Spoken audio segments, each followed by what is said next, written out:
நெடுநேரம் நான் எடுத்துக்கொள்ள விரும்பவில்லை. மன்னர் மன்னன் அவர்கள் ஒரு தமிழ் ஆசிரியர். அவருடைய தந்தையும் தமிழ் ஆசிரியர். தமிழ் ஆசிரியர்கள் என்பதை விடவும் பெரியாரிய சிந்தனையாளர்கள், மார்க்சிய சிந்தனையாளர்கள், அம்பேத்கரிய சிந்தனையாளர்கள், சமூக நீதி பார்வையாளர்கள், சமூக நீதி பார்வை கொண்டவர்கள், சமூக நீதியை வென்றெடுக்க வேண்டும் என்கிற போராளிகள். ஆகவே பாவலர் ஆப்பா தமிழன்பன் அவர்களின் ஒரு கருத்தியல் வார்ப்பாக அவர் வளர்ந்திருக்கிறார். அவருடைய தாக்கம் இவரிடத்திலே வெளிப்படுகிறது. அவருடைய சிந்தனைகள் இவருடைய சிந்தனைகளில் தெரிக்கிறது. அவருடைய சமூக நீதி பார்வை இவருடைய பார்வையில் புலப்படுகிறது. அது மேலும் செழுமை அடைந்திருக்கிறது, வலிமை அடைந்திருக்கிறது. நான் இந்த நூலை கொண்டு வந்து என்னிடத்தில் தம்பி லயோலா மணி அவர்கள், மன்னர் மன்னன் அவர்கள் கொடுத்தபோது அவருடைய முன்னுரையை மட்டும் படித்தேன். அந்த முன்னுரையிலேயே எண்ணுரை என்னும் தலைப்பில், வெளிச்சத்தை காணும் முன் என்கிற தலைப்பில் அவர் எழுதியிருக்கிற அந்த 2 பக்க எண்ணுரையை படிக்கிற போதே இவர் கருத்தியல் அடிப்படையில் தெளிவு பெற்றவராக இருக்கிறார், பக்குவம் அடைந்திருக்கிறார், முதிர்ச்சி அடைந்திருக்கிறார் என்பதை என்னால் உணர்ந்து கொள்ள முடிந்தது.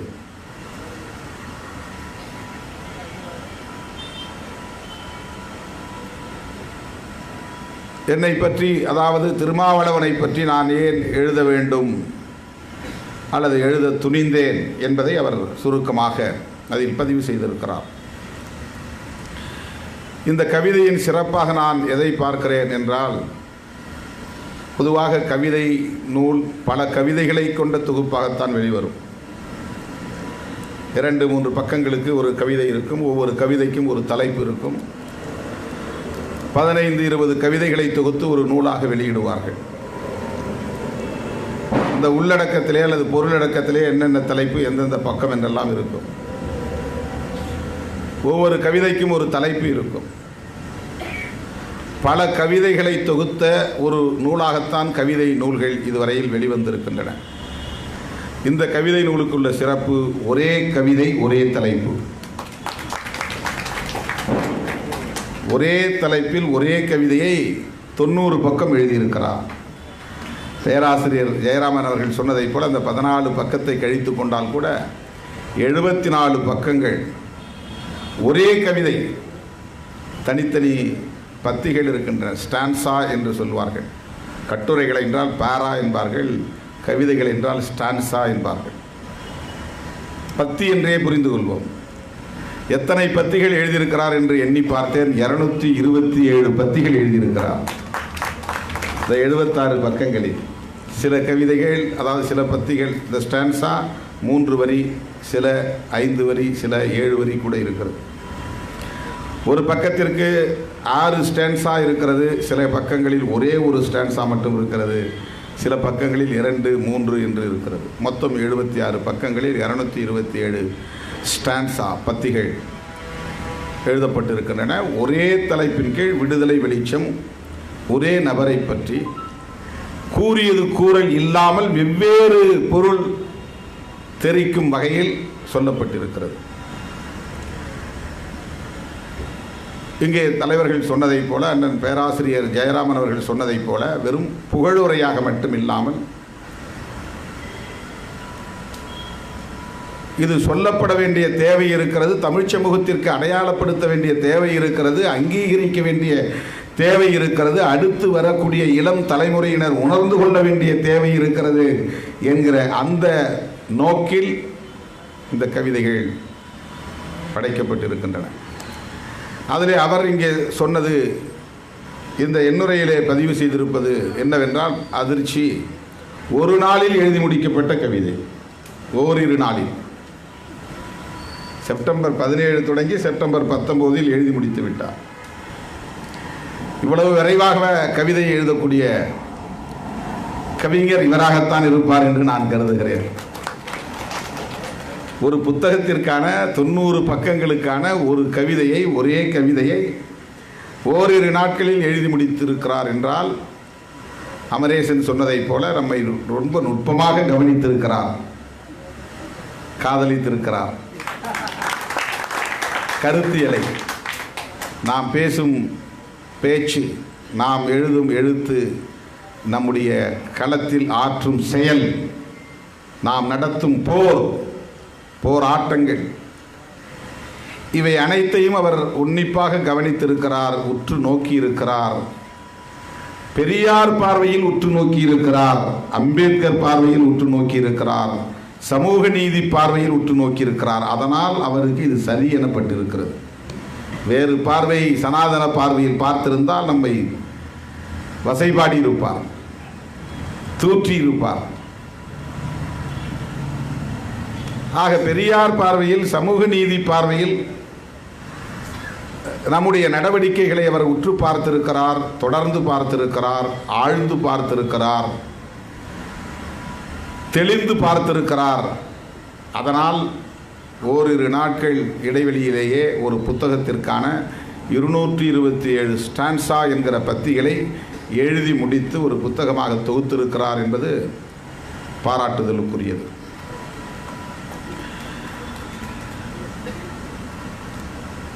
அவர் எப்படி இதை எழுதியிருக்கிறார் என்பதை கவிச்சுடர் கவிதை பித்தன் அவர்கள் தன்னுடைய வாழ்த்துறையிலே மரபு கவிதை நடையில் மிகச்சிறப்பாக பதிவு செய்திருக்கிறார். வார்த்தைகள் கனல் துண்டங்கள். அவர் பயன்படுத்தியிருக்கிற சொற்கள் ஒவ்வொன்றும் கனல்னா நெருப்பு துண்டங்கள். வார்த்தைகள் கனல் துண்டங்கள், வரலாற்று பிழைகள் நீக்கி ஆர்த்திடும் வீரனுக்கு அணிவித்த மகுடம். வார்த்தைகள் ஒவ்வொரு வார்த்தையும் கனல் துண்டங்களாக இருக்கின்றன. வரலாற்று பிழைகளை நீக்கி ஆர்த்து எழுந்து போரிடக்கூடிய வீரனுக்கு அணிவித்த மகுடம். ஒரு வீரனுக்காக போராடி கொண்டிருக்கிற ஒரு போராளிக்கு தலையிலே சூட்டுகிற மகுடமாக இந்த கவிதை நூல் இருக்கிறது. அன்பை கோர்த்திவர், அன்பை மணி கோர்ப்பது போல கோர்த்து, விடியலுக்கு கூவிடும் சேவலுக்கு போர்த்திய தமிழ் பட்டாடை. விடியலுக்காக ஒரு சேவல் கூவுகிறது, அந்த சேவலுக்கு போய் ஒரு தமிழ் பட்டாடை, செந்தமிழ் பட்டாடையை போர்த்துகிறார். அன்பை கோர்த்து பட்டாடையை போர்த்துகிறார். அன்பை கோர்த்திவர் விடியலுக்கு கூவிடும் சேவலுக்கு. விடியலுக்கு கூவிடும் சேவல்னா இந்த பாட்டுடைய தலைவன். இந்த 10 யாரை பற்றி பாடியிருக்கிறாரோ அவரை விடியலுக்கு கூவிடும் சேவல் அப்படிங்கிறார். விடியலுக்கு கூவிடும் சேவலுக்கு, ஏன்னா இவர் அந்த சொல்ல அங்கே பயன்படுத்தியிருக்கிறார். விடியலுக்கு, குடிசைகளின் விடியலுக்கு கூவிடும் சேவல் அப்படின்னு பயன்படுத்தியிருக்கிறார். அது அப்படியே இவர் கொட்டேஷன் போடுறார், மேற்கோள் போட்டு போடுறார். விடியலுக்கு கூவிடும் சேவலுக்கு போர்த்திய தமிழ் பட்டாடை, புலி நடை வரிகள் எங்கும். ஒவ்வொரு வரியிலும் புலி நடந்து போவது போல் இருக்கிறது. புலி நடை, வீரம் தெரிக்கும் நடை. அவருடைய எழுத்து நடை பற்றி பேசுகிறார். இது என்னை பற்றி பேசலை, மன்னர் மன்னனை பற்றிய மதிப்பீடு. புலி நடை வரிகள் எங்கும், அறமே போர்க்கருவி என்றும் அமைப்பாக திரள்வோம் என்றும் திறம் மேவி சரிதம் தீட்டும் திருமாவின் தகைமை போற்றி.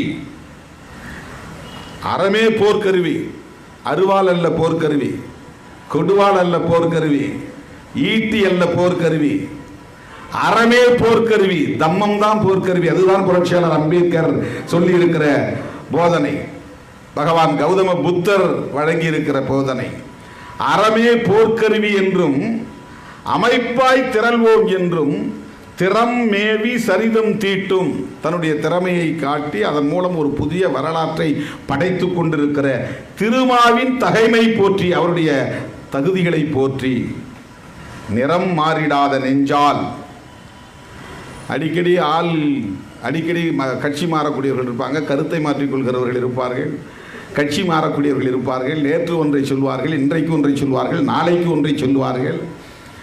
அப்படியெல்லாம் இல்லாமல் நிறம் மாறிடாத நெஞ்சால் நிலைத்த காவியம் படைத்தார். மன்னன் எப்படி ஒரு காவியத்தை படைச்சிருக்கிறார்னு கவிச்சுடர் கவிதை பித்தன் சொல்கிறார். திருமாவின் தகமை போற்றி நிறம் மாறிடாத நெஞ்சால் நிலைத்த காவியம் படைத்தார். மரம் ஓங்கும் தமிழர் மன்னர் மன்னன் நீடூழி வாழ்க. அவர் இன்றைக்கு திராவிட முன்னேற்ற கழகத்தில் மிக முக்கியமான தலைமை கழக இலக்கிய அணி துணைத் தலைவராக இருக்கிறார். ஆனால் இலக்கிய வட்டாரத்தில் அனைத்து தரப்பினராலும் போற்றப்படக்கூடிய ஆற்றல் வாய்ந்த மரபு கவிதை படைப்பதில் கவிஞர் சுரதாவை போல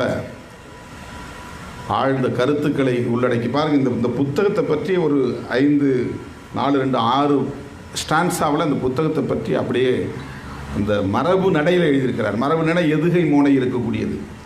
நந்தன், விந்தை, கந்தக, மந்திர, வீதி, நீதி, சாதி, சோதி, அந்த எதுகை மோனைகள் இருக்கும். அது வீதிக்குள் உடா நடத்தும் விரிகதிர் அறிவன் என்றும் நீதிக்கே நிமிர்ந்து நிற்க நினைவூட்டும் நெருப்பே என்றும் அவர் என்ன அங்கே சொல்லியிருக்கிறாரோ அது அப்படியே இங்கே கையாளுறாரு. ஆனால் எதுகை மோனை அதில் இருக்கு.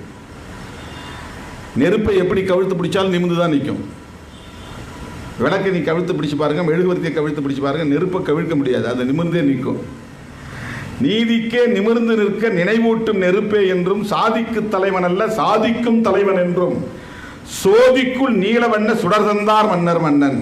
ஒரு சோதின்னா ஒளி, அதுக்குள்ள நீலச்சுடரை இணைக்கிறார். அதுதான் திருமாவளவனை இணைக்கிறாரு. நீலச்சுடர்னு அந்த இடத்துல அவர் யாரை பற்றி பாடுகிறாரோ அவரை சொல்றார். அப்படி அவருடைய கவிதைகளில் இவருடைய சிறப்பு பற்றி மிகச்சிறப்பாக இந்த 6 பேராவுமே படித்தா போதும்.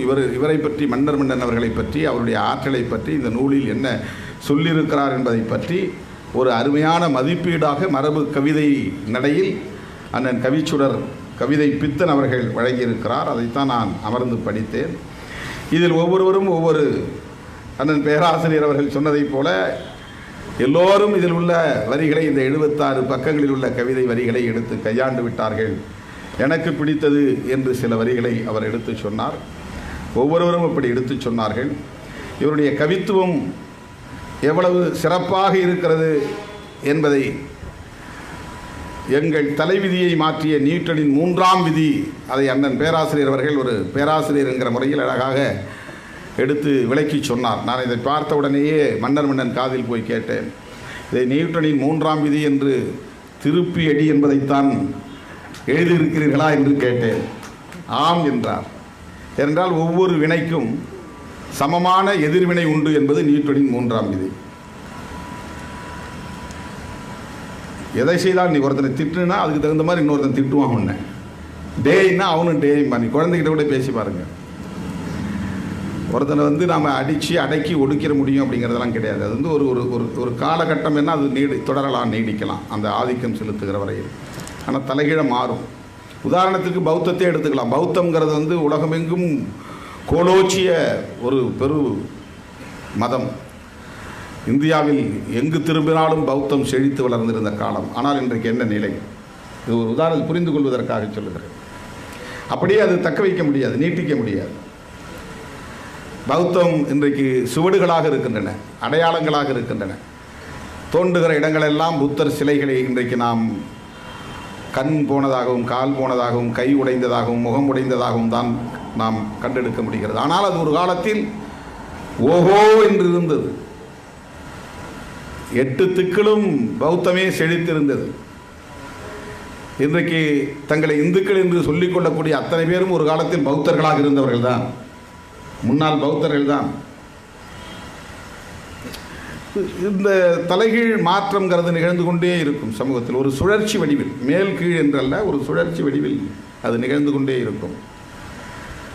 இது ஒரு விதி. அடிமைப்பட்டு கிடப்பவர்கள் அடிமைத்தனத்திலேயே கிடக்க முடியாது. அவர்கள் வெகுண்டு எழுவார்கள், வீறு கொண்டு எழுவார்கள், விடுதலை பெறுவார்கள்.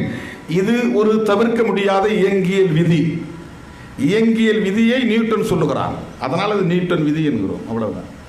அது நியூட்டன் புதிதாக கண்டுபிடித்ததல்ல, அதாவது உருவாக்கியதல்ல. நியூட்டன் உருவாக்கிய விதி அல்ல. இயற்கையில் இருக்கிற இயங்கியல் போக்கை அவன் ஆய்ந்து அறிந்து கண்டு சொல்கிறான். ஒவ்வொரு வினைக்கும் சமமான எதிர்வினை உண்டு. ஆகவே அதை நாம் அரசியல் மொழியில் சொல்லுகிறோம் திருப்பி அடி என்று. நாம் சொல்லலாம் அடிப்போம், அது வேறு. அது நடக்கும், அது வேறு. நடந்து கொண்டிருக்கிறது. ஆனால் ஒடுக்குகிறவர்களின் கை இன்னும் வலிமையாக இருப்பதால் அந்த திருப்பி அடித்தல் என்பது வெளிச்சத்திற்கு வராமல் இருக்கிறது. அது ஒரு புரட்சியாக மாறாமல் இருக்கிறது. ஆகவே இவர் தன்னுடைய கவித்துவத்தை ஆங்காங்கே எப்படி வெளிப்படுத்துகிறார் என்பதை நாம் பல கவிதைகளில் இருந்து எடுத்துச் சொல்ல முடியும். ஒவ்வொரு பக்கத்திலும் ஒவ்வொன்று. அதில் எனக்கு மிகவும் என்னை கவர்ந்தது நான் சொல்ல வேண்டும். எல்லோரும் ஊன்றுகோல் தந்தபோது நீதான் முதுகெலும்பு தந்தாய். இது வந்து அப்படியே சிலிர்க்கிறது உடம்பு. மெய் சிலிர்ப்பு அப்படின்னு சொல்கிறாங்களே, அப்படி மெய் சிலிர்க்கிறது. அதாவது கூனி குறுகி கிடக்கிறவன் கையில் ஒரு ஊன்றுகோல் கொடுக்கறதுங்கிறதும் ஒரு பெரிய உதவி தான். அதுவும் ஒரு அறச்செயல் தான். அதுவும் ஒரு நல்ல செயல் தான். அவன் கூனி குறுகி கிடக்கிறவனுக்கு ஊன்றுகோல் கொடுத்து நீ நிமிர்ந்து நில்லு, அது எழுந்து நில்லு, அல்லது அப்படியே நடந்து போ. ஆனால் அவனுடைய கூன் நிமிராது. ஊன்றுகோல் அவன் தடுமாறி கீழே விழாமல் இருப்பதற்கு ஊன்றுகோல் தருகிறார்கள். அவன் எழுந்து நிற்பதற்கு ஊன்றுகோல் தருகிறார்கள். அதுவும் உதவிதான், அதுவும் வழிகாட்டுதல் தான், அதுவும் ஒரு அறப்பணிதான், அதுவும் ஒரு நற்பணிதான். ஆனால் நீ ஊன்றுகோல் தரவில்லை, அவன் நிமிர்ந்து நிற்பதற்கு முதுகெலும்பு தருகிறாய். எவ்வளவு ஆழமான ஒரு பார்வை! இதை வந்து நான் எனக்கான ஒரு பாராட்டு என்கிற அடிப்படையில் நான் இதை பார்க்கவில்லை. அவர் எவ்வளவு ஆழமாக ஒரு சமூகத்தை உற்று நோக்குகிறார், அந்த சமூக விடியலுக்கான போராட்டத்தை பார்க்கிறார். இந்த போராட்டம் எத்தகைய தாக்கத்தை அது தருகிறது, எவ்வளவு பெரிய விளைவை தருகிறது, விடுதலை சிறுத்தைகளின் பணி எத்தகைய புரட்சிகரமான பணியாக இருக்கிறது. இது வெறும் ஊன்றுகோல் தருகிற பணி அல்ல. 4 பேருக்கு நாங்கள் வந்து வீடு கட்டி கொடுத்தோம், 4 பேருக்கு நாங்கள் வந்து சோறு போட்டோம், 1000 பேருக்கு நாங்கள் வந்து 3 சக்கர வண்டியை கொடுத்தோம் அப்படிங்கிற ஒரு என்ஜிஓ பணி அல்ல. அடுத்தடுத்த தலைமுறை நிமிர்ந்து இருப்பதற்கு, கூனி குறுகி வாழாமல் தன்மானத்தோடு தலை நிமிர்ந்து வாழ்வதற்குரிய முதுகெலும்பை தருகிறாய். முதுகெலும்பு தந்தால் அவனுக்கு ஜீன் வழியாக அடுத்தடுத்த தலைமுறை போயிட்டு இருக்கு. இப்போ உனக்கு முதுகெலும்பு வந்துருச்சுன்னா அடுத்தடுத்து உன் பிள்ளைகளுக்கு முதுகெலும்பு இருக்குன்னு அர்த்தம். இப்போ உன்னிடத்துல தன்மானம் இருக்கிறது என்றால் உன் வாரிசுகளுக்கு தன்மானம் வரும். அது ஜீன் வழியாக போகக்கூடிய ஒரு பண்பு. ஈவிரக்கம் என்கிற பண்பு எனக்கு இருந்தால் என்னுடைய வாரிசுகளுக்கு அந்த ஈவிரக்கம் என்பது ஜீன் வழியாக, இந்த டிஎன்ஏ வழியாக அது போய் சேரும். ஆகவே முதுகெலும்பை தந்தால் இனி வரக்கூடிய தலைமுறையினர் யாரும் கூனி குறுகி கிடக்க மாட்டான், தன்மானம் இழந்து கிடக்க மாட்டான், தலை நிமிர்ந்து வீறு நடை போடுவான். ரொம்ப ஆழமான தொலைநோக்கு பார்வையுடன் கூடிய ஒரு சிந்தனை. இதை தந்தை பாவலர் ஆப்பா தமிழ் அன்பன் கூட எடுத்து சொன்னார். நிலமெல்லாம் புதைந்திருக்கும் சாதி கன்னி விடிகளை மிதிக்காமல் நடக்கிறாய். அதாவது நம்மளை காலி பண்ணுறதுக்கு அங்கங்கே சதித்திட்டம் தீட்டுறாங்க. அந்த சதி வலைக்குள்ளே சிக்காமல் நீ அப்படியே நெளிவு சுழிவாக போய்கிட்டு இருக்கிற. இதை எல்லாராலையும் புரிஞ்சிக்க முடியாது. இதை எல்லோராலையும் நுட்பமாக புரிஞ்சிக்க முடியாது. நம்ம ஆளுங்க வந்து எடுத்தன் கவிழ்த்தன்னு உடனே கணக்கு வழக்கு தீக்கணும்னு நினைப்பான். டிமால்னு போலீஸாக இருந்தாலும் போய் சண்டை போடுவான், சாதிக்காரங்களாக இருந்தாலும் சண்டை போடுவான். இந்த அரசியல்வாதிகள்னால் உடனே அவங்கள விட்டு வெளியே வரணுன்றா, வா வெளியே வா தலை, நீ வந்து கூட்டணியே வேண்டாம், எதுக்கு 6 போய் கையெழுத்து போட்ட, தன்மானத்தோடு நம்ம 234 நிற்பும், எல்லாம் டெபாசிட் இழப்போம்பா. இந்த நெளிவு சுழிவாக செய்கிறதுங்கிறது வந்து அடிமைத்தனம் அல்ல, அது ஸ்ட்ராட்டஜி. தந்திரங்களிலேயே ராஜதந்திரம், தந்திரங்களிலேயே உயர்ந்த தந்திரம் ராஜதந்திரம். இப்போது அங்கங்கே நிலத்தில் கன்னி வெடிகளை புதைச்சி வச்சுருக்கான். எந்த இடத்துல என்ன வெடிக்கும் எப்போ வெடிக்குன்னு தெரியாது. கன்னி வெடி வெடித்தா எப்படி பெரிய பாதிப்பு ஏற்படுத்துங்கிறது யுத்த காலத்தில் பார்த்தவங்களுக்கு தெரியும். யூடியூப்பில் பார்த்தா புரிஞ்சிக்க முடியாது, எழுத்தில் படித்தா புரிஞ்சிக்க முடியாது. அப்படியே மொத்த வண்டியும் அப்படியே தூக்கிறோம். வண்டியில் போனோம்னா வண்டியை தூக்கிறோம், காலை மிதிச்சோம்னா அவ்வளோதான், முடிஞ்சு போச்சு, சுக்கு நூறாக செதறி போயிடும் அப்படியே. அப்போது நீ வளர்ச்சி அடையக்கூடாது, ஒரு சக்தியாக பரிணாமம் அடைந்து விடக்கூடாது, நீ வெற்றிகரமாக உன் இலக்கை நோக்கி பயணித்து விடக்கூடாது என்பதற்காக ஆங்காங்கே சாதி கன்னி வெடிகளை புதைத்து வைத்திருக்கிறார்கள். அப்படி கன்னி வெடி இருக்கிறது கண்ணுக்கு தெரியாதுல்ல, ஆனால் அதை கூட மிதிக்காமல் நடக்கிறாய் என்றால் எவ்வளவு ஒரு பார்வையோடு இருக்கிறாய், அல்லது கெட்டிக்காரத்தனமாய் இருக்கிறாய், அதை கண்டறியக்கூடிய ஆற்றல் பெற்றவனாய் இருக்கிறாய் என்பதை அவர் நுட்பமாக உணர்ந்திருக்கிறார். அதுதான் இப்போ அந்த மாதிரி நம்ம அரசியல் செய்கிறோம் அப்படிங்கிறத எத்தனை பேரால் உணர்ந்து கொள்ள முடிகிறது? நீங்கள் யோசிச்சு பாருங்கள். 1990களில் இருந்து இப்போ 2021 32 ஆண்டுகள். சமகாலத்தில் எத்தனையோ இயக்கங்கள் நம்ம மாதிரி புறப்பட்டன. இன்றைக்கி எவ்வளோ பேர் இதில் தாக்கு பிடிச்சு நிற்கிறாங்க, எவ்வளோ பேர் தாக்கு பிடித்து நிற்கிறார்கள், எத்தனை இயக்கங்கள் காணாமல் போய் இருக்கின்றன, எத்தனை பேர் வேறு இயக்கங்களிலே போய் கரைந்து போயிருக்கிறார்கள், எத்தனை பேர் தோல்வியை ஒப்புக்கொண்டு ஒதுங்கி போய் கிடக்கிறார்கள்.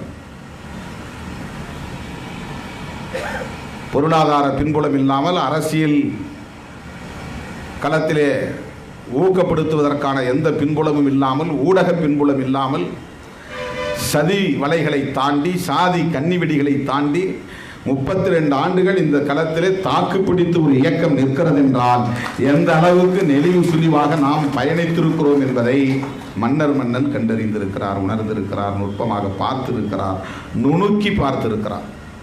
அதுவும் என்னை மிகவும் சிந்திக்க வைத்த ஒன்று.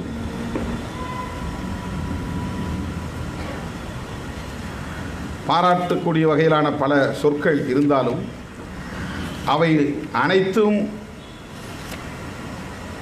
நடைமுறையில் அவர் கண்ட காட்சிகள் அல்லது சான்றுகள். அதை பார்த்தது அடிப்படையில் அவர் எழுதுகிறார். அதுதான் சொன்னார், நாயே என்று சொன்னவர்கள் எல்லாம் இப்போது சிறுத்தையே என்று அழைக்கக்கூடிய நிலை மாறி இருக்கிறது, ஒரு மிகப்பெரிய பரிணாம மாற்றம் என்று அவர் சொன்னார். அரசியல் அமில மழையிலும் சாயம் போகாதது உன் நிறம். அதாவது மழை பெஞ்சாலே சில பேருக்கு சாயம் போயிடும், வெளுத்துடும்.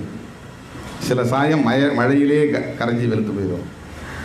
தண்ணீரில் கரையாத சாயத்தை அமிலம் ஊற்றி தான் கரைப்பாங்க. அது ஒவ்வொன்றுக்கும் ஒரு சாலிபிள் பாயிண்ட் இருக்குது. எப்படி பாயிலிங் பாயிண்ட் இருக்கோ அந்த மாதிரி ஒவ்வொரு பொருளுக்கும் கரையின் தன்மைக்குன்னு ஒரு பாயிண்ட் இருக்குது, ஒரு புள்ளி இருக்குது. இப்போ தண்ணீரில் சில சோப்பு போட்டால் தண்ணீரில் கழுவிடும், தண்ணீரில் கரைந்து விடும். பெயிண்ட்டை தண்ணீரில் கரைக்க முடியுமா? மழை பெஞ்சாலும் அப்படியே இருக்குது, கரையாது. தண்ணீரில் அது கரையாது. இப்போ அமிலத்தை ஊற்றி தான் அதை கரைப்பாங்க. அரசியலுங்கிறது அமில மழை மாதிரி. அது ஒரு குடுவையில் பிடிச்சி இப்படி ஊற்றுறதில்லை. மழை எப்படி கொட்டும், ஒரு இடம் பாக்கி இல்லாமல் பெய்யும். அந்த மாதிரி அரசியலுங்கிறது அமிலமழை பொழியக்கூடிய ஒரு களம். அந்த இடத்திலும் நிறம் மாறாத ஒரு போராளி. உன் நிறம் அரசியல் அமிலமழையிலும் சாயம் போகாதது உன் நிறம். எந்த அளவுக்கு உறுதிப்பாட்டோடு இந்த களத்தில் நாம் நிற்கிறோம், கொள்கை மாறாமல் நிற்கிறோம், கோட்பாடு சிதையாமல் நிற்கிறோம்.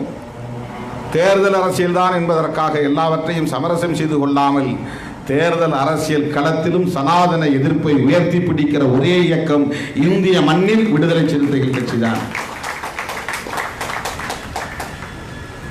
சனாதனத்தை சீன்றவங்க சாதாரணமான சீண்டிட முடியாது. ஏன்னா அது ரொம்ப ரொம்ப ரொம்ப ஆபத்தான ஒரு அரசியல். சனாதன எதிர்ப்பு அரசியல் ரொம்ப ரொம்ப ஆபத்தான அரசியல். பெரியார் அதனால தான் நான் தேர்தல் அரசியலுக்கே வரமாட்டேன்ட்டார். நான் அங்கே போனேன்னா இங்கே இந்த அளவுக்குலாம் என்னால் கடுமையாக எதிர்க்க முடியாது. தேர்தல் அரசியலுக்கு போனால் என்னால் அந்த அளவுக்கு கடுமையாக எதிர்க்க முடியாது. நான் கடைசி மூச்சு வரையில், இது இறுதி மூச்சு வரையில் நான் எதிர்க்க வேண்டும். புரட்சியாளர் அம்பேத்கர் அவர்கள் தேர்தல் அரசியலில் இருந்தும் சனாதன எதிர்ப்பில் உறுதியாக இருந்தார். அம்பேத்கருக்கும் பெரியாருக்கும் உள்ள வேறுபாடு இதுதான். இரண்டு பேருடைய நோக்கமும் ஒன்றுதான், சனாதனத்தை எதிர்ப்பது.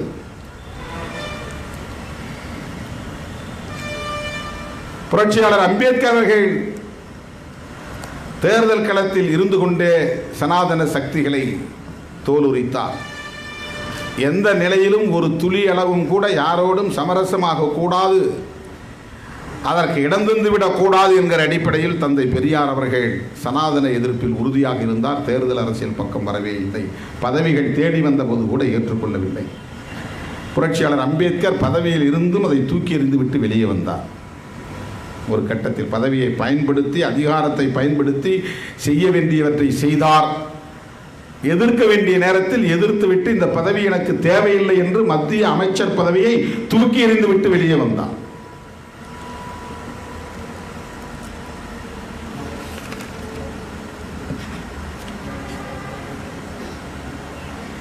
அரசியல் கணக்குகளை நீ போடுகிறாய், உன்னை பார்த்து எழுதியவர்கள் மதிப்பெண் பெறுகிறார்கள். நீ கணக்கு போட்டுக்கிட்டு உட்காந்துருக்கிற, மற்றவன் காப்பி அடித்து மார்க் வாங்கிட்டு போகிறான் ஜெயிச்சுட்டு.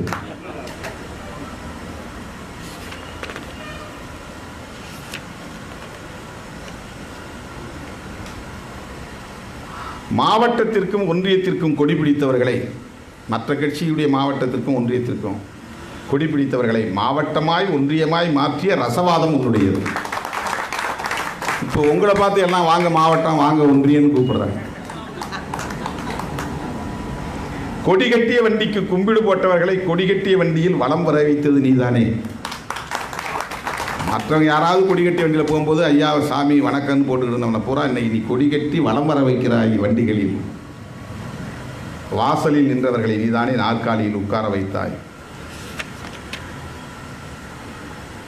அடித்தவனையே அழ வைக்கிற அறம் உன்னுடையது. அவனே ரியலைஸ் பண்ணக்கூடிய அளவுக்கு, அவனே தன்னுடைய குற்றத்தை ஒப்புக்கொண்டு அழக்கூடிய அளவுக்கு பொறுமையோடும் சகிப்புத்தன்மையோடும் அறத்தை கடைபிடிக்கக்கூடிய பண்பு உன்னுடைய பண்பாக இருக்கிறது என்று அந்த இடத்திலே அவர் பதிவு செய்கிறார். இதய துடிப்பை போல் ஓய்வின்றி உழைத்து கொண்டே இருக்கிறாய் ஜனநாயகம் சமத்துவம் செழிப்பதற்காக. இதய துடிப்புங்கிறது ஒரு செகண்ட் நின்னா கூட நமக்கு கதை முடிஞ்சிடும். ஒரு செகண்ட் கூட, அதாவது ஒரு நொடி கூட ஓய்வில்லாமல் உழைப்பதை இதய துடிப்பை போல்ங்கிறத அதோடு ஒப்பிடுறாரு. அதில் என்ன பாருங்கள், ஒரு நொடிக்கு ஒரு துடிப்பு இல்லை. இதயம் ஒரு நொடிக்கு பல துடிப்பு. ஒரு நொடிக்குள்ளே 3-4 துடிப்பு துடிக்கும். ஏன்னா ஒரு சராசரி ஒரு மனிதனுக்கு ஒரு நொடியில் 72 துடிப்புகள் இருக்கணும், நாடி துடிப்புகள். அப்போ அது அதிகமாக துடிக்கணும் இதயம்.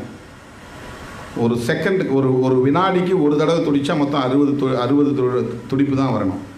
ஆனால் நமக்கு நாடி துடிப்பே 72 இருக்கணும். அப்போ தான் நம்ம நார்மலாக இருக்குன்னு அர்த்தம். அப்போ அதை விட அதிகமாக இதயம் துடிக்குது.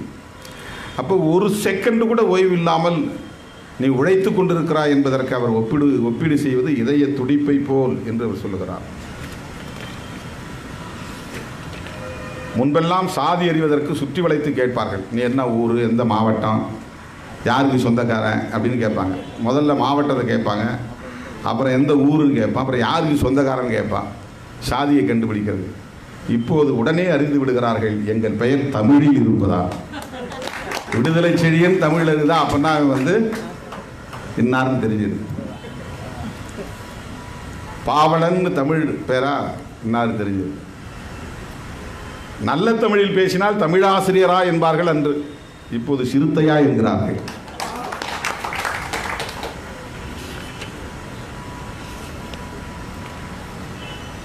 நீ கவசம் என்று நினைத்தவர்கள், நீ கவசம்னா பாதுகாப்பு உடை, உடலில் போட்டால் உடல் கவசம், முகத்தில் போட்டால் முக கவசம், பாதுகாப்புக்காக உடுத்தக்கூடியது. நீ கவசம் என்று நினைத்தவர்கள், உன்னை வச்சுக்கிட்டா ஒரு பாதுகாப்புன்னு எல்லாம் நினச்சிட்டு இருந்தாங்க. கூட வச்சுக்கிட்டா ஒரு பாதுகாப்பு, கொஞ்சம் ஓட்டு கிடைக்கும், சாதி பிரச்சனைகள் இருந்தாலும் சரி பண்ணிக்கலாம், சமரசம் பேசிக்கலாம் அப்படின்னு உன்னை கவசம் என்று நினைத்தவர்கள் இப்போதுதான் அறிகிறார்கள் நீதான் கிரீடம் என்று.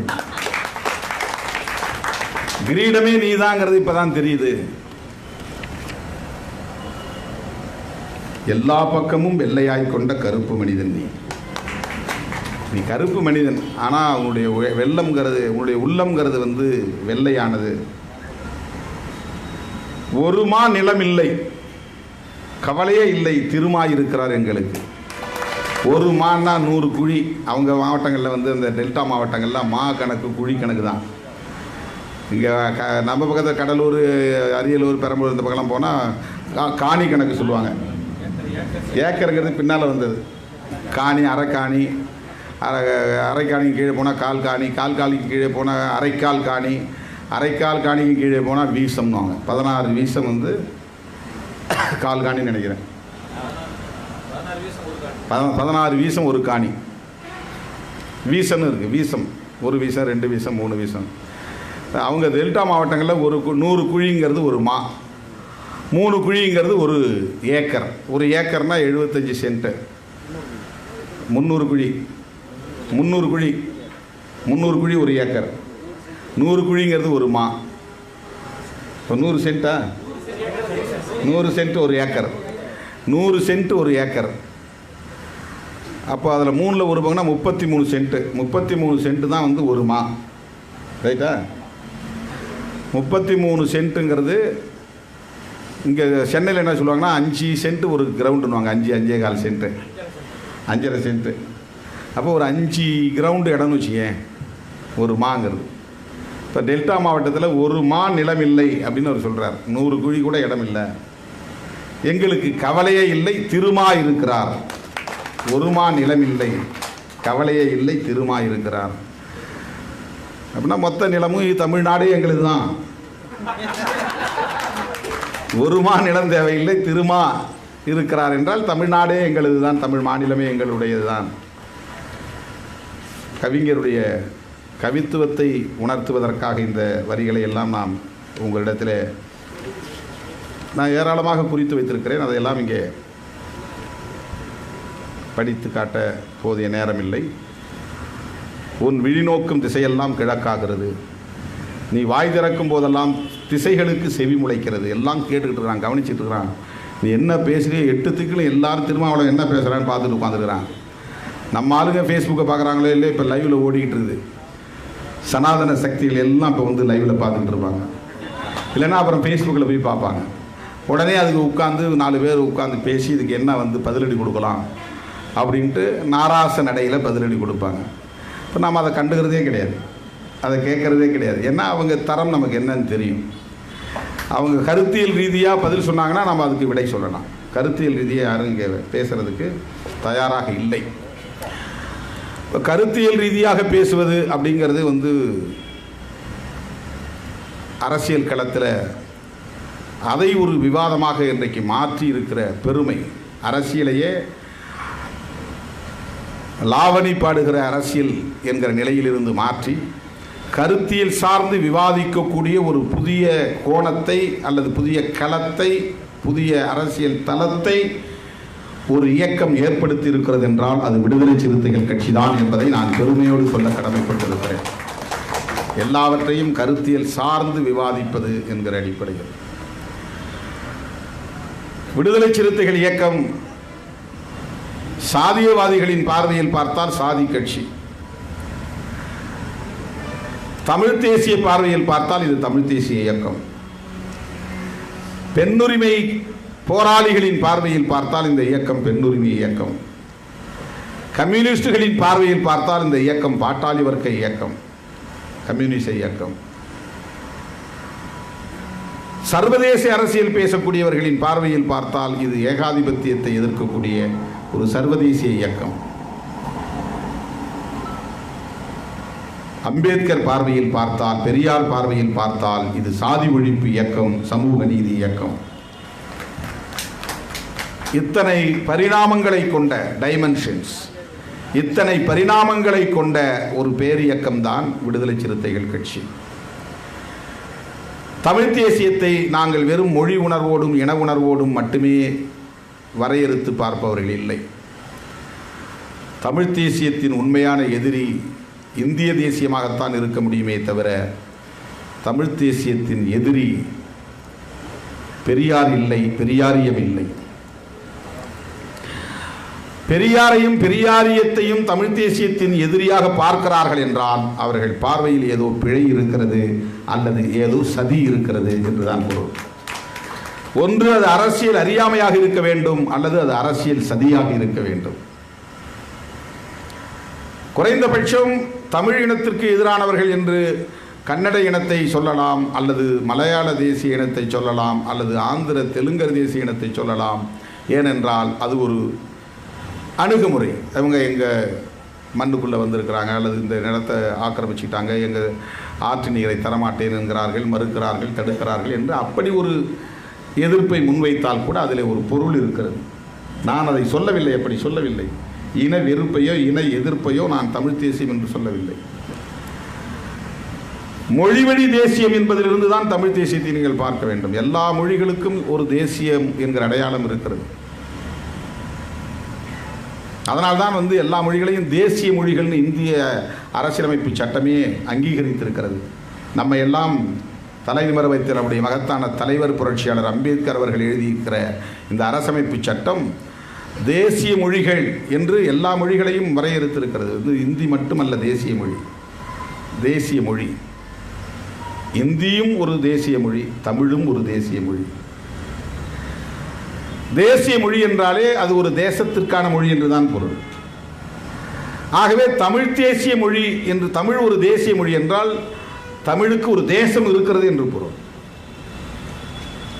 பல தேசங்களை கொண்ட ஒரு தொகுப்பாகத்தான் இந்தியம் என்பது இருக்கிறது, இந்திய நாடு என்பது இருக்கிறது. இப்போ தமிழ் தேசியம் என்பதை தமிழ் மொழி உணர்வு, தமிழ் இன உணர்வு என்பதை தாண்டி இந்த மொழிவழி தேசியத்திற்கு எதிராக இருக்கிற எதிரிகளை அடையாளம் காண்பதில் மிக முக்கியமான கூறு அடங்கி இருக்கிறது. யார் எதிரி என்று அடையாளம் காட்டுவது தான் மிக முக்கியமானது. ஒரே நாடு ஒரே கலாச்சாரம் என்பதற்குள் தமிழை விழுங்க பார்க்கிறார்கள், தமிழ் தேசியத்தை விழுங்க பார்க்கிறார்கள், தமிழின் பாரம்பரியத்தை அல்லது கலாச்சாரத்தை விழுங்க பார்க்கிறார்கள் என்றால் அந்த ஒரே தேசம் ஒரே கலாச்சாரம் என்று சொல்லுகிறவன் எதிரியா? நீ கல்வி பெற வேண்டும், வேலை வாய்ப்பை பெற வேண்டும், அதிகார வலிமை பெற வேண்டும், அதற்கான சமூக நீதியை நீ வென்றெடுக்க வேண்டும் என்கிற அரசியலை தந்த பெரியார் எதிரியா? உன்னை கல்வி கற்க விடாமல் தடுத்தவர்களை அடையாளம் காட்டிய பெரியார் எப்படி எதிரியாக இருக்க முடியும்? உன் மொழியை வளரவிடாமல் தடுக்கிற, உன் இனத்தை வளரவிடாமல் தடுக்கிற எதிரி யார்? எப்படி திராவிடம் என்பது தமிழ் தேசியத்தின் எதிரியாக இருக்க முடியும்? இது மிகப்பெரிய அரசியல் பிழை. இளம் தலைமுறையை தவறாக வழிநடத்தக்கூடிய ஒரு போக்கு. ஒன்று அரசியல் அறியாமையாக இருக்க வேண்டும் அல்லது அரசியல் சதியாக இருக்க வேண்டும் என்பதை மட்டும் நான் வலியுறுத்தி சொல்ல கடமைப்பட்டிருக்கிறேன். விடுதலை சிறுத்தைகளின் தமிழ் தேசியம் சாதி ஒழிப்பிலிருந்து தொடங்குகிறது. சாதி ஒழிப்பு என்றால் சனாதன எதிர்ப்பு, சாதி ஒழிப்பு என்றால் RSS எதிர்ப்பு, பாரதிய ஜனதா எதிர்ப்பு. அவர்கள்தான் இந்த சாதிய சமூக கட்டமைப்பை பாதுகாக்க வேண்டும் என்கிற உறுதிமொழியோடு களத்தில் நிற்கிறவர்கள். சனாதன அரசியலை பாதுகாக்க வேண்டும் என்பதற்காக உறுதி எடுத்துக்கொண்டு போராடி கொண்டிருப்பவர்கள். அது விரிவாக பேச வேண்டி வரும். மதவழி தேசியத்தை கட்டமைக்க விரும்புகிறார்கள். காங்கிரசும் தேசியம் பேசும், எல்லாம் தேசிய அரசியல் என்று அவர்கள் சொல்வார்கள். தேசிய அரசியல் என்பது அப்போது நாட்டுப்பற்றுடன் கூடிய தேசியத்தை சொன்னார்கள் அவர்கள். வெள்ளையர்களை எதிர்ப்பதற்காக, பிரிட்டிஷாரை எதிர்ப்பதற்காக, வெள்ளையனே வெளியேறு என்பதற்காக நீ மொழிவழி அடிப்படையில் அடையாளப்படுத்திக் கொள்ளாதே, எல்லோரும் இந்தியனாய் இருப்போம் என்று காந்தியும் சொன்னார், காங்கிரசும் சொன்னது. இந்தியனாய் இரு, இந்திய பொருளை வாங்கு என்று சொன்னது. அது நாட்டுப்பற்றின் அடிப்படையிலான தேசியவாதம். பேட்ரியாட்டிசம் என்பது நாட்டுப்பற்று. அதற்காகத்தான் செக்யூலரிசம் தேவைப்படுகிறது. மொழி சார்போ மதச்சார்போ கூடாது, ஒரு சார்பு கூடாது என்பதுதான் செக்யூலரிசம். செக்யூலரிசம் என்பது வெறும் மத சார்பின்மை மட்டுமல்ல, மொழி சார்பின்மையும் செக்யூலரிசம் தான். ஒரு சார்பின்மை, ஒன்றை சார்ந்து ஒரு மதத்தையோ ஒரு மொழியையோ ஒரு இனத்தையோ ஒரு கலாச்சாரத்தையோ சார்ந்து ஆட்சியாளர்கள் ஆட்சி நிர்வாகத்தை நடத்தக்கூடாது என்பதுதான் செக்குலரிசம். அரசியலமைப்பு சட்டத்திலே அது இணைக்கப்பட்டிருக்கிறது, பிரியாம்பிளில் அது இணைக்கப்பட்டிருக்கிறது.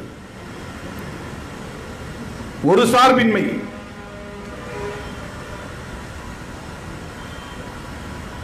ஆகவே மொழி இன அடிப்படையில் ஒரு தேசியவாதத்தை கட்டமைக்க கூடாது என்று மத அடிப்படையில் தேசியவாதத்தை கட்டமைக்க வேண்டும் என்று பிஜேபி விரும்புகிறது. இவன் கட்டமைக்க விரும்புகிற தேசியவாதம் மதவழி தேசியவாதம். அதை வெளிப்படையாக அவன் சொல்ல விரும்புகிறான், அது இந்து தேசியவாதம் தான்.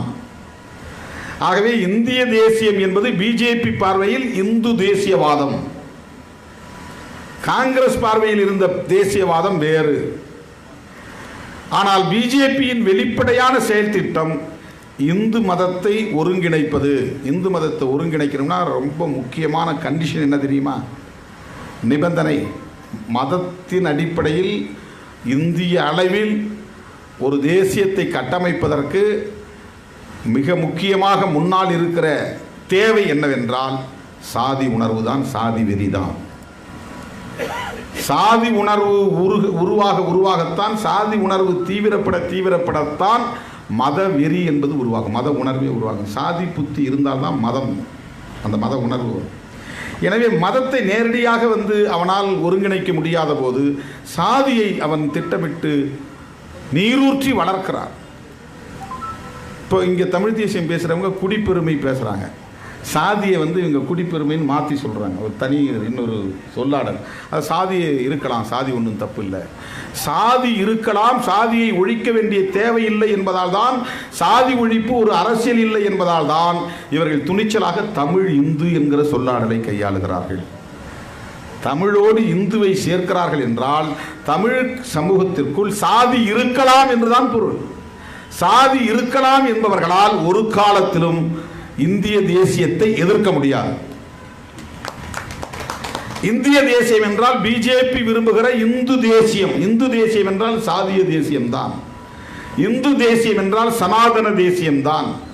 இந்து தேசியம் என்றால் பிறப்பின் அடிப்படையில் உயர்வு தாழ்வு இருக்கிறது என்பதை ஏற்றுக்கொள்ளுகிற தேசியம்தான். நீ மேல் சாதியாகவே இரு, நான் சூத்திரனாகவே இருக்கிறேன், ஆனால் இந்துவாக இருப்போம். நீ இந்துவாக இரு, நானும் இந்துவாக இருக்கிறேன், ஆனால் நான் தமிழனாக கொஞ்சம் கடைவிரித்துக் கொள்கிறேன். அது எப்படி முடியும்? அதனால்தான் எல்லா மொழியை சார்ந்தவர்களும் இந்தியை சமஸ்கிருதத்தை ஏற்றுக்கொண்ட போது தமிழ் தேசியம் மட்டும்தான் சமஸ்கிருதத்தை எதிர்க்கிறது, இந்தியை எதிர்க்கிறது. இந்தி திணிப்பை, சமஸ்கிருத எதிர்ப்பை வேறு எந்த தேசிய இனத்திலும் நீங்கள் பார்க்க முடியாது. அந்த மொழி பற்றி இருக்கும், கன்னடம்ங்கிற மொழி பற்றி இருக்கும், ஆனால் இந்தி எதிர்ப்பு இருக்காது. தெலுங்கன் என்கிற இன உணர்வு இருக்கும், ஆனால் சமஸ்கிருத எதிர்ப்பு இருக்காது. இந்தியையும் கற்றுக்கொள்வான், சமஸ்கிருதத்தையும் கற்றுக்கொள்வான், ஒரே தேசியம் என்கிற அரசியலையும் ஏற்றுக்கொள்வான், பிஜேபி சொல்லுகிற இந்து ராஷ்டிரம் என்கிற கருத்தையும் ஏற்றுக்கொள்வான். ஆனால் மொழி உணர்வு மட்டும் இருக்கும், அது ரொம்ப நாளைக்கு இருக்காது, நீர்த்து போயிடும். ஆனால் தமிழ்நாடு மட்டும்தான் நாமெல்லாம் பிறப்பதற்கு முன்பிருந்தே சமஸ்கிருத எதிர்ப்பை, இந்தி திணிப்பு எதிர்ப்பை தொடர்ந்து பிடிப்பதற்கு காரணம் தமிழ் தேசியம் என்பது அடிப்படையில் இந்திய தேசியத்தை எதிர்க்கிற அரசியல்.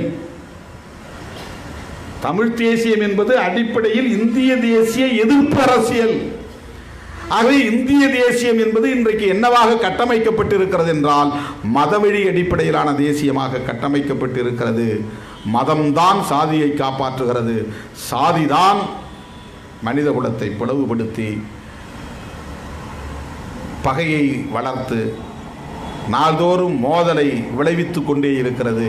நீ சாதி அடிப்படையில் மோதிக்கொண்டே இரு, நான் ஒட்டுமொத்த தேசத்தையும் பொதுத்துறைகளையும் கார்ப்பரேட்டுகளுக்கு விற்றுக்கொண்டே இருக்கிறேன் என்று அவன் விற்பனை செய்து கொண்டிருக்கிறான். அதனால்தான் நாட்டையே விற்கிற மோடியை அவன் எதிரியாக பார்க்கவில்லை, ஓரிடத்தில் பொது இடத்தில் கொடியேற்றக்கூடிய சிறுத்தைகளை இவன் எதிரியாக பார்க்கிறான். இது எவ்வளவு பெரிய அரசியல் அறியாமை, இது எவ்வளவு பெரிய அரசியல் மூடத்தனம். ஒட்டுமொத்த தேசத்தையே கூறு போட்டு விற்று கொண்டிருக்கிற மோடியை நண்பனாக பார்க்கிற பார்வை, உனக்கும் எனக்கும் சமூக நீதி தேவை என்று போராடி கொண்டிருக்கிற விடுதலை சிறுத்தைகளை குடியேற்ற விடாமல் தடுக்கிற அணுகுமுறை. இவ்வளவு பெரிய கான்ட்ராடிக்ஷன்ஸ். இந்த முரண் எங்கிருந்து வருகிறது? சனாதன சக்திகளின் சதி திட்டத்திலிருந்து வருகிறது. பிற்படுத்தப்பட்ட மக்களுக்கு மண்டல் பரிந்துரையை நிறைவேற்றக்கூடாது, நடைமுறைப்படுத்தக்கூடாது என்று எதிர்ப்பு தெரிவித்து பள்ளி மற்றும் பல்கலைக்கழக மாணவர்களை எல்லாம் தூண்டிவிட்டு வீதிக்கு வர வைத்து வன்முறை வெறியாட்டத்தை கட்டவிழ்த்து விட்ட பாரதிய ஜனதா கட்சி இவர்களுக்கு நட்பு. மண்டல் பரிந்துரையை வரவேற்று அதற்காக போராட்டம் நடத்தி அதை ஆதரித்த விடுதலை சிறுத்தைகள் இவர்களுக்கு எதிரி. இவர்களின் அணுகுமுறை எப்படி இருக்கிறது என்று பாருங்கள். இந்தியாவில் ஓபிசி மக்களுக்கு மண்டல் பரிந்துரை அடிப்படையில் இடஒதுக்கீடு தரலாம் என்று சொன்னபோது விபி சிங் அந்த முடிவை எடுத்தபோது உற்ற துணையாக இருந்து அதற்கு ஆதரவு தெரிவித்து அதை நடைமுறைப்படுத்த எல்லா வகையிலும் ஒத்துழைத்தவர் ராம்விலாஸ் பாஸ்வான் என்கிற ஒரு தலித் தலைவர். அதை வரவேற்றவர்கள் இந்தியா முழுவதும் தலித் இயக்கங்களும் தலைவர்களும் தான். ஒரே ஒரு தலித் இயக்க தலைவர் கூட அதை எதிர்த்ததில்லை. மாயாவதி எதிர்க்கவில்லை, ராம்விலாஸ் பாஸ்வான் எதிர்க்கவில்லை, ராம்தாஸ் அத்வாலே எதிர்க்கவில்லை, கர்நாடகாவில் தலித் சங்கர் சமிதி இயக்கங்கள் எதிர்க்கவில்லை, ஆந்திராவிலே மாலா இயக்கங்களோ மாதிகா இயக்கங்களோ எதிர்க்கவில்லை, தமிழகத்தில் விடுதலை சிறுத்தைகள் எதிர்க்கவில்லை. இந்தியா முழுவதும் மண்டல் பரிந்துரையை வரவேற்றவர்கள் தலித் இயக்கங்களும் தலித் இயக்கங்களின் தலைவர்களும். அந்த தலித் இயக்கங்கள் உங்களுக்கு எதிரி. மண்டல் கமிஷன் கூடாது, பிற்படுத்தப்பட்டவர்களுக்கு இடஒதுக்கீடு கூடாது என்று எதிர்ப்பு தெரிவித்து வீதிக்கு வராதவர்களை எல்லாம் வீதிக்கு வரவழைத்து போராடாதவர்களை எல்லாம் போராட வைத்து ரத யாத்திரை என்கிற பெயரால் ரத்த யாத்திரை நடத்திய அத்வானியின் தலைமையில் அன்றைக்கு இயங்கிய பிஜேபி உங்களுக்கு நட்பு சக்தியா? எப்படி உங்களை பின்பற்றக்கூடிய தொண்டர்களை நீங்கள் தவறாக வழிநடத்துகிறீர்கள்? உங்கள் சமூகத்தை இளைஞர்களை நீங்கள் உங்கள் சமூகம் என்று பெருமை கொள்வதால் சொல்லுகிறேன். எங்கள் சாதி எங்கள் சமூகம் எங்கள் சமூகத்தின் நலன்தான் என்று சொல்லுவதால் சொல்லுகிறேன். அந்த எங்கள் சாதி எங்கள் சமூகம் என்று நீங்கள் போலி வேடம் நடத்துகிறீர்களே, நாடக அரசியல் நடத்துகிறீர்களே, அந்த சமூகத்திற்கு உண்மையான வரலாற்றை சொல்லித்தர வேண்டாமா? உண்மையான எதிரியை அடையாளம் காட்ட வேண்டாமா? உண்மையான நட்பு சக்தி யார் என்பதை எடுத்துச் சொல்ல வேண்டாமா? ஒரு தலைமுறையே பாழ்படுத்தக்கூடிய வகையில் எவ்வளவு தவறான ஒரு வழிகாட்டுதல்! அதுதான் இன்றைக்கு தமிழ் இந்து என்கிற நிலைக்கு கொண்டு போய் நிறுத்தியிருக்கிறது. தமிழ் தேசியம் பேசக்கூடிய இளைஞர்களை பார்த்து நான் கேட்கிறேன், தமிழ் இந்து என்று சொல்லக்கூடியவர்கள் ஆபத்தானவர்கள். தயவு கூர்ந்து இதை மட்டும் நெஞ்சிலே நிறுத்துங்கள். திருமாவளவனின் தலைமையை ஏற்க வேண்டாம். விடுதலை சிறுத்தைகள் கட்சிக்கு வர வேண்டாம். விடுதலை சிறுத்தைகள் பேசுகிற தமிழ் தேசியத்திற்கும் தமிழ் இந்து என்று சொல்லுகிற தமிழ் தேசியத்திற்கும் மிகப்பெரிய இடைவெளி இருக்கிறது. அது தமிழ் தேசியமே இல்லை. நான் ஒரு பேட்டியில் சொன்னேன், அதுதான் சங் பரிவாரியம் என்று சொன்னேன். சங் பரிவார் தேசியம், சங் பரிவார் இயக்கங்கள் இது போன்ற அரசியலை விதைத்து மொழி அடிப்படையில் ஒரு தேசிய இன அரசியல் உருவாகிவிடக்கூடாது என்பதுதான் பிஜேபியின் செயல் திட்டம். ஆனால் அதை ஊக்கப்படுத்துவாங்க, போலி தேசியத்தை ஊக்கப்படுத்துவார்கள். அது சிதறி போகும் பின்னால். அது அவர்களுக்கு தெரியும். ஒரே மதம், ஒரே கலாச்சாரம், ஒரே தேசம், அதான் அவங்களுடைய நோக்கம். ஒரே தேசம், அதுக்கு ஒரே கலாச்சாரம் இருந்தால்தான் முடியும். தேசம் என்கிற வரையறை என்னன்னா, ஒரு நிலப்பரப்பு, அங்கே மக்கள், அந்த மக்கள் ஒரே தொகுதியாக ஒரே மொழியை பேசக்கூடியவர்களாக அல்லது ஒரே கலாச்சாரத்தை பின்பற்றக்கூடியவர்களாக ஒரே வாழ்க்கை முறையை கொண்டவர்களாக ஒரு நிலப்பரப்பில் வாழ்ந்தால் அதற்கு பெயர் தேசம். தேசத்தின் வரையறை தான். ஒரு நிலப்பரப்பு, ஒரு டெரிட்டோரியல், ஒரு டெரிட்டரி வேணும், ஒரு நிலப்பரப்பு இருக்கணும், அங்கே ஒரு பெரும் மக்கள் தொகுதி இருக்கணும், பீப்புள் இருக்கணும், அவர்களிடையே ஒரே கலாச்சார வாழ்க்கை முறை இருக்கணும். அதற்கு கலாச்சாரத்தின் ஊற்றுக்கண்கள் ரெண்டு தான், ஒன்று மதம், இன்னொன்று மொழி. ஒரே மொழியும் ஒரே மதமும் இருந்தால் அது ஒரே கலாச்சாரத்தை கொண்டிருக்கும், ஒரே வாழ்க்கை முறையை கொண்டிருக்கும். அந்த நிலப்பரப்பில் வாழக்கூடிய மக்களைத்தான் ஒரு தேசம் என்று, அந்த நிலப்பரப்பையும் அந்த மக்களையும் ஒரு தேசம், ஒரு தேசிய இனம் என்று சொல்ல முடியும். அப்ப தேசியம் என்றால் தேசம் இருந்தால்தான் தேசியம் உருவாகும். தேசம் என்பது இன்றைக்கு இந்தியாவை அம்பேத்கர் சொன்னார், இந்தியா என்பது ஒரு தேசம் இல்லைன்னார். India is not a nation. இப்போ நேஷனாலிட்டின்னு போட்டால் இந்தியன் போடக்கூடாது. சொல்ல போனால் நேஷனாலிட்டின்னு கேட்டால் தமிழியன் தான் போடணும், மலையாளியும் போடணும், தெலுங்கு, கன்னடியன் அப்படின்னு தான் போடணும். ஏன்னா இங்கே இன்னும் ஒரு தேசங்கிறதே உருவாகலை. இந்தியா என்பது ஒரு தேசமாக உருவாகவில்லை. அம்பேத்கர் காலத்திலும் சரி, இன்றைய காலத்திலும் சரி, இன்னும் உருவாகலை. அதுதான் அவன் உருவாக்க பார்க்குறான். என்ன எப்படி உருவாக்க பார்க்குறான்னா, இது இந்து மக்கள் மட்டுமே வாழக்கூடிய, பெரும்பான்மை மக்களாக வாழக்கூடிய ஒரு தேசமாக, இந்து கலாச்சாரமே இந்த தேசத்தின் ஒரே கலாச்சாரமாக இருக்கிறது என்று சொல்வதற்காக இந்தி மொழியையே ஒட்டுமொத்த இந்தியாவில் வசிக்கக்கூடிய மக்கள் பேசுகிறார்கள் என்பதை 25 ஆண்டுகளுக்கு பின்னால் உருவாக்க வேண்டும் என்பதற்காக அவன் கனவு திட்டங்களோடு பயணப்படுகிறான். அதனால் அவனுக்கு ரீஜனலிசம் கூடாது. மொழிவாரி அடிப்படையில், பகுதிவாரி அடிப்படையில், தனித்தனியாக பிராந்தியவாதம் கூடாது. தேசிய இனம்னு ஒன்று சேர்த்தக்கூடாது. ஷெட்யூல் காஸ்ட்னே ஒன்று சேரக்கூடாது. ஓபிசினே ஒன்று சேரக்கூடாது. இதெல்லாம் அவனுடைய அஜெண்டாவிலிருந்து பின்னுக்கு போயிருக்கு. ரொம்ப ஆபத்தான ஒரு அரசியலை சங் பரிவார்கள் கையில் வைத்திருக்கிறார்கள். அவர்களும் பெரியாரை எதிர்க்கிறார்கள். நாமும் தமிழ் தேசியம் என்கிற பெயரால் பெரியாரை எதிர்க்கிறோம் என்றால் நாமும் அவர்களும் என்ன வேறுபாடு? நமக்கும் அவர்களுக்கும் என்ன வேறுபாடு? தமிழ் தேசியம் பேசக்கூடிய தோழர்களை பார்த்து நான் சொல்லுகிறேன், விடுதலை சிறுத்தைகளும் தான் தமிழ் தேசியம் பேசுகிறது. 30 ஆண்டுகளாக பேசுகிறது, இன்றைக்கு நேற்றைக்கு அல்ல. 2010 தமிழர் இறையாண்மை மாநாடு என்று விடுதலை சிறுத்தைகள் கட்சியின் சார்பில் ஒரு மாநாட்டை நடத்தினோம். அப்போது ஒரு தீர்மானம் நிறைவேற்றினோம். நவம்பர் 1 மொழிவழி அடிப்படையில் மாநிலம் பிரிந்த நாள். தமிழ்நாடும் அன்றைக்குத்தான் பிரிந்தது அதிகாரப்பூர்வமாக. எனவே தமிழ்நாடு நாள் என்று நவம்பர் 1 கொண்டாட வேண்டும் என்று சொன்னதோடு மட்டுமில்லாமல் தமிழருக்கென்று ஒரு கொடியை உருவாக்க வேண்டும் என தீர்மானம் நிறைவேற்றி ஒரு கொடியை நாங்கள் அறிமுகப்படுத்தினோம். தமிழர் தலைவர் ஐயா ஆசிரியர் கி வீரமணி அவர்கள் அந்த மாநாட்டில் பங்கேற்று விடுதலை சிறுத்தைகள் வடிவமைத்து தந்த தமிழர் கொடியை அன்றைக்கு அவர் ஏற்றினார். ஐநா சபையை போன்ற ஒரு தோற்றத்தை பின்புலமாக வைத்து, ஒரு பின்னணியாக வைத்து, பல நாடுகளின் கொடிகள் பறப்பதை போன்ற ஒரு காட்சியை, தோற்றத்தை உருவாக்கி அதிலே தமிழர் கொடி பறக்கிறது என்கிற அடிப்படையில் தமிழர் கொடியை ஏற்றிய இயக்கம் 11 ஆண்டுகளுக்கு முன்னால் விடுதலை சிறுத்தைகள் கட்சி. தொடர்ந்து தமிழ் தேசியத்தை நாம் உயர்த்தி பிடிக்கிறோம்.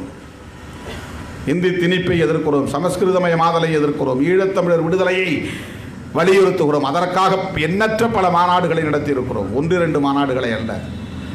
நாங்கள் நிறைவேற்றி இருக்கிற தீர்மானங்களை மட்டும் 1000 பக்கங்களுக்கு எங்களால் புத்தகமாக போட முடியும். ஈழத் தமிழர்களுக்கு பொடா இருந்த காலத்திலும் கூட துணிச்சலாக களமாடிய இயக்கம் விடுதலை சிறுத்தைகள் கட்சி. பொடா சட்டம் இருந்த போதே அண்ணன் பிரபாகரனின் அழைப்பை ஏற்று 2002 ஈழத்திற்கு போய்விட்டு அண்ணன் பிரபாகரனை சந்தித்து விட்டு வந்தவன் திருமாவளவன். தற்பெருமைக்காக சொல்லவில்லை, வரலாற்றை சொல்லுகிறேன். இதெல்லாம் தமிழ் தேசிய பார்வை இருந்ததால் தான். இது வெறும் சாதிய பார்வை கொண்ட இயக்கம் இல்லை, தலித் இயக்கம் இல்லை, தமிழ் இயக்கம், தலித் தலைவர் இல்லை, தமிழ் சமூகத்தின் தலைவர் என்று சொல்லுவதால் தமிழர்கள் என்று சொன்னாலே அதில் தலித்துகளும் அடக்கம்தான். அப்படின்னா தலித்துகளுக்கு தலைவர் இல்லைன்னு அர்த்தம் இல்லை. ஒரு தலித்துகளுக்கு இல்லை, வேற யாருக்கும் ஒன்று இந்த தலித்தில் இருக்கக்கூடிய உதிரிகள் பரப்புவார்கள். இங்கே இருக்கக்கூடிய அவ்வளவு பேரையும் விடுதலை செய்யினா விடுதலை சிறுத்தைகளையும் சேர்ந்து விடுதலை செய்ய அர்த்தம். இங்கே விடுதலை சிறுத்தைகள் அல்லாதவர்கள் இருக்கிறாங்க. இங்கே இப்போ ஒரு 300 பேர் இருக்கிறோம். 300 பேரையும் இந்த அரங்கத்திலிருந்து வெளியே அனுப்புகிறோம் அப்படின்னு நம்ம குரல் கொடுக்குறோம்னா, இந்த 300 பேருக்குள் ஒரு 100 பேர் 150 பேர் விடுதலை சிறுத்தைகள் கட்சியை சார்ந்தவர்கள் இருக்கிறாங்க. அப்படி தான் ஒட்டுமொத்த தமிழ் சமூகத்தின் விடுதலைன்னா அந்த தமிழ் சமூகத்தை தமிழ் சமூகமாக வாழ்கிற விளிம்பு நிலை மக்கள் என்கிற அடையாளத்தோடு வாழ்கிற ஒடுக்கப்பட்ட தலித்துகளும் தான் அதில் அடக்கம். ஆகவே தமிழ் சமூகத்தின் தலைவர் என்று சொன்னால் தலித் சமூகத்திற்குமான தலைவர் தான்.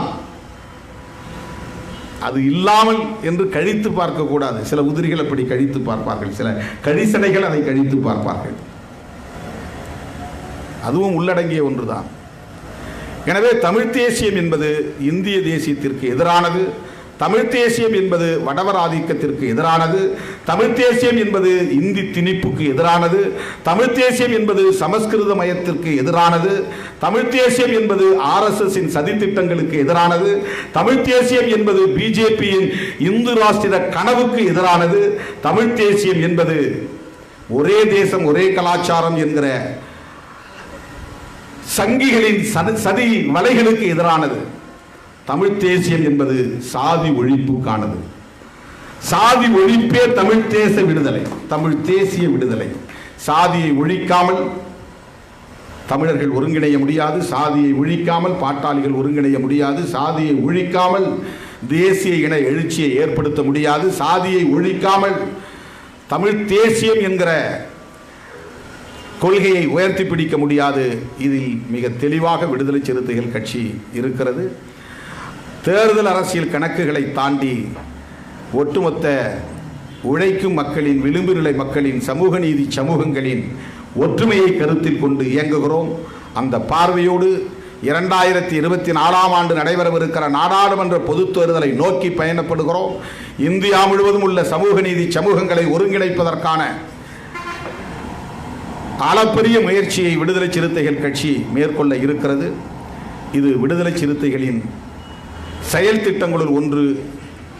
இந்த நுட்பமான பார்வையை புரிந்து கொண்டு அதற்கேற்ப தன்னுடைய பங்களிப்பை செலுத்த முன்வந்திருக்கிற தோழர், கவிஞர், ஆசிரியர் மன்னன் அவர்களின் இந்த அரிய பங்களிப்பை, அளப்பரிய பங்களிப்பை விடுதலை சிறுத்தைகள் கட்சி போற்றுகிறது, வாழ்த்துகிறது, நன்றி செலுத்துகிறது.